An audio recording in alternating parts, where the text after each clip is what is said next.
at 7. You know, March is almost here, which happens to be Women's History Month, and Karen Carbo is here. Her book is amazing, in praise of difficult women, life lessons from 29 heroines who dared to break the rules. Karen, thank you so much for being here. Oh, it's my pleasure. This book is just lovely, and I love it's all about girl power, difficult women. Correct. So tell us about your book.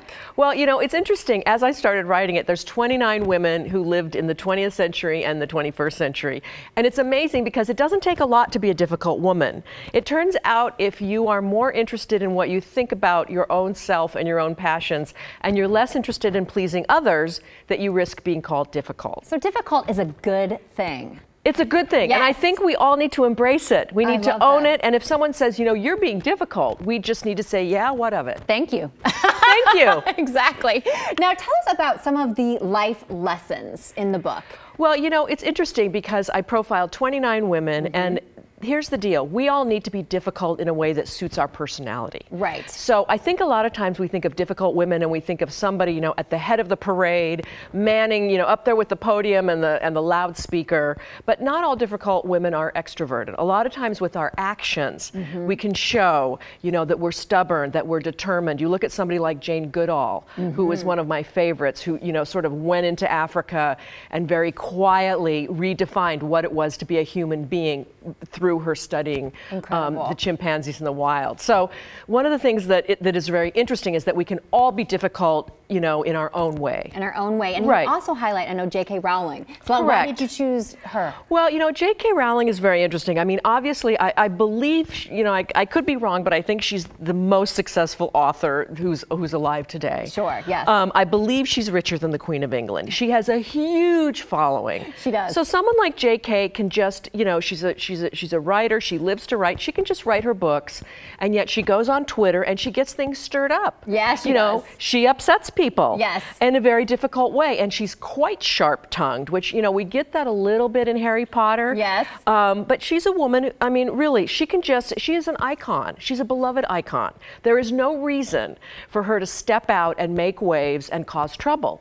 But she's difficult. But she's difficult. So she feels compelled to do that. What about Shonda Rhimes? Shonda Rhimes, as we know, is the creator of Grey's Anatomy, Scandal, How to Get Away with Murder, and brilliant woman. She's a genius storyteller. Yes. And you know, recently she's been speaking up more, but she's very much sort of a bookish, introverted workaholic. Yes.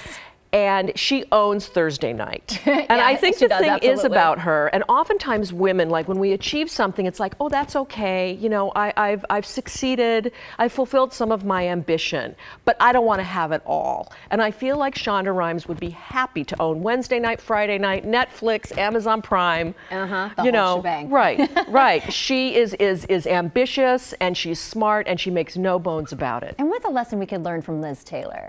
Liz Taylor is very interesting. We have to always remember that we are the daughters of the time in which we were born and raised. She was born in the 30s, and in the 40s and the 50s, to be someone like Elizabeth, who was hyper-feminine, hypersexual, and did not care what anybody thought. And didn't apologize for it. Didn't apologize, and never cared really what anyone thought. That's right. You know, and that is just something that I think we can all learn from day to day. Because here's the thing, time is up, but we still have to walk our walk every day. Amen, sister. Right? That's right. Oh, I could talk to her all day. Now tell us, you just did a book signing. Last night at Powell's. Headed to New York tomorrow? Correct. Okay, and then what are you going to do from there? Well, I'm going to be sort of all around the country. I'm in conversation with a lot of really awesome women. So can you tell anybody any future women you'll be speaking to? Well, not tomorrow. The next day, I'm going to be, March 1st, I'm going to be in New York with Elizabeth Cronies McLaughlin, who is, if you ever go on Facebook in the morning, she's Resist Live. Okay. So she's live in the morning. Girl, you got it going on. Yeah, it's going to be awesome. And where can everybody find you and your fantastic book?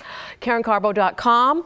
I'm on Facebook and Instagram as Carbohemia, which is my teeny tiny country that I'm the only person who lives there. And you can find me there. All right. Well, thank you so much for being here. Thank you so much. Very inspiring. We'll be right back.